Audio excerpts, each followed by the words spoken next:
Hi everyone, this is Danai and today's video is going to be all about four-hand repertoire.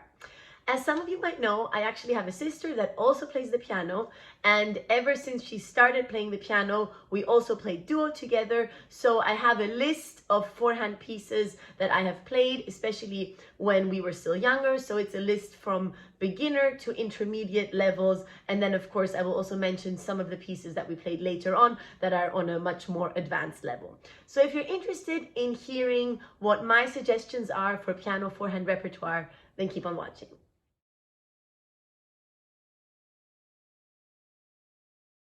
Before I get into the video, I just want to say sorry that this video went up a little bit later than usual. I'm in Hamburg right now. As you can see, I'm not at home. I'm in a hotel room because I'm actually at an event organized by Yamaha, the piano brand. I'm a Yamaha artist, so they invited me and my sister to be at this event where they presented their brand new concert grand. It's called the CFX, and it's a new edition of the CFX. They made a lot of changes, and there were the technicians there, and all the dealers from the different shops in Germany, Switzerland, and Austria were there. And I was there to play for the event and to kind of give my comments and suggestions. So it was actually very interesting, but this is why the video is going up a little bit later today. The very first four-hand piece that I played with my sister when she gave her first concert in the music school was The Entertainer by Scott Joplin. It was a four-hand arrangement, so I just wanted to mention this piece because it was my first four-hand piece with my sister. I don't think this is necessarily the best beginner piece. There are also some other ones that I'm going to mention in a minute, but I just wanted to put it in the video because it was my first four-hand experience. If you're a beginner, there are a couple of pieces for four hands that are actually written in a way that one part is played by the teacher and the other part is played by the student. So there is one part that is significantly easier than the other one. And pieces like that are Diabelli's melodious pieces and also some of the Diabelli sonatinas.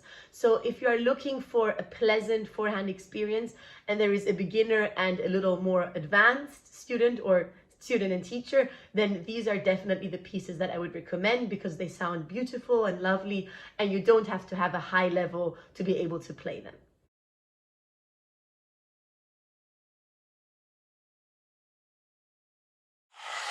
Now, if there is a situation where both students are on a beginner level and you would still like to play four-hand repertoire, then the piece that I would absolutely recommend is the Dolly Suite by Fauré. I think it's Opus 56, and this is a piece that is really easy to sight read on both sides and also very beautiful sound worlds and colors, even though the technical level is not so high yet. So this is a very beautiful piece to start out playing four-hand repertoire if you don't have a very high level just yet.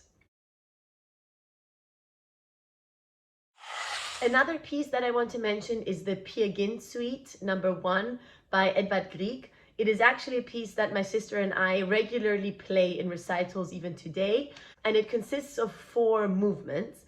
The first movement, Morning Mood, which is incredibly famous, is also not too hard. So that is one that you can look into. The second movement, which is Aze's Death, is even easier technically. So that one you can also definitely look into if you're at a beginner level. And then the third and the fourth are a little bit harder. So I would say those are more intermediate level, but first and second movement of the Peer Gynt Suite by Grieg are definitely beautiful pieces to look into if both players are on a beginner level.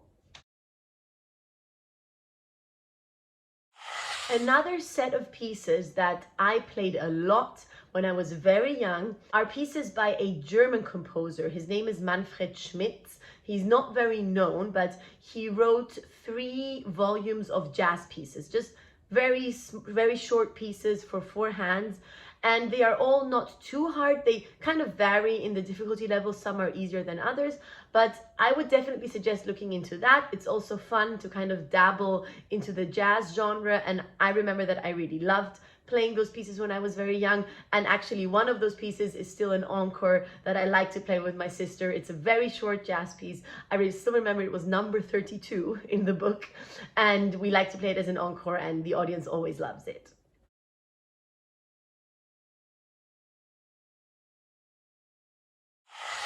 So now I would like to get into some of the more intermediate pieces. There I would mention Dvorak's Slavonic dances. They are definitely not complete beginner level, but also not super hard, and very beautiful, especially for four hands. There are all these dances, Slavonic dances, Hungarian dances, and they are so much fun to play. They're musically so well written and so interesting. So I think that if you're looking for a little piece to play on an intermediate level, that's definitely something to look into.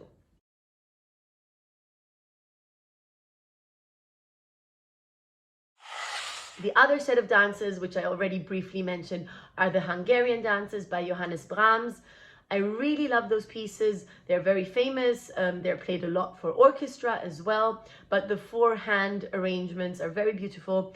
My sister and I play them a lot right now at the moment, and every time we play them, I think to myself, yes, they are kind of, well, a little bit predictable, you might say, but still so well written, and little surprises happen, little harmonic changes that are just so beautiful, and you can really tell that Brahms, who was an amazing composer, wrote those dances. So I think that they have a very high musical value and they're very fun to play. Another intermediate level piece that I would like to mention are the Polonaise by Franz Schubert. He wrote 6 Polonaise for 4 hands, and those are very nice, especially if you want to get into the world of Schubert. For 4-hand repertoire, he has written so much.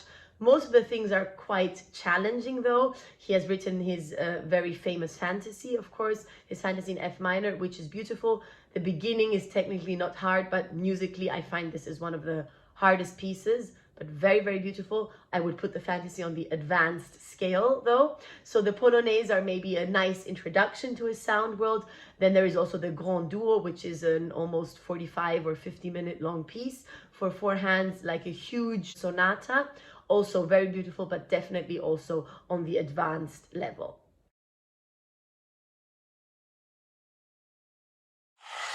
Another very famous composer that I would like to mention that doesn't have that many pieces for 4 hands, but one that is great, especially for that intermediate level, is Beethoven. He wrote a sonata for 4 hands that is very beautiful. It's early Beethoven, so it doesn't have the tragedy and the depth of the late Beethoven. It's still more joyous, but it's very beautiful, and I've also played that with my sister quite a lot. We also played it at a festival just 2-3 years ago, and it's a very enjoyable piece to play.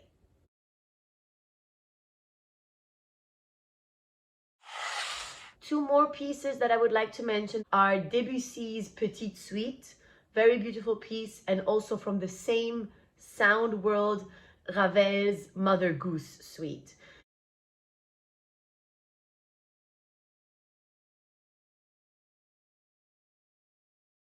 And now, of course, on the advanced level, there are endless pieces that you can play. I already mentioned the Schubert Fantasy. I think this is probably one of the most famous pieces for piano 4 hands. It's definitely worth looking into, even if you are not quite on that level yet. I personally believe that the hardest thing about that piece is not the technical side, but the musical side. So you can definitely start forming musical ideas from early on. So the Schubert Fantasy in F minor, in my opinion, is a total masterpiece, and you will learn a lot just by studying it and by playing it and just by having fun with it.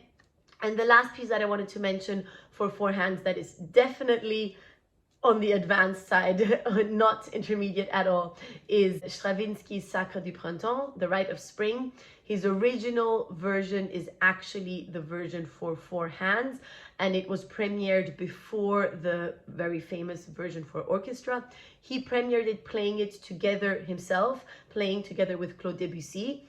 And this is a piece that I've played with my sister a lot. You can actually even find videos of us playing it here on YouTube, on my channel. So if you're interested, then definitely take a look. We absolutely love this piece. It's so much fun, but it's definitely one of those pieces that you have to invest a lot of time in before you perform it. It's not only technically complicated and intricate with hands going over each other, arms reaching over, reaching under.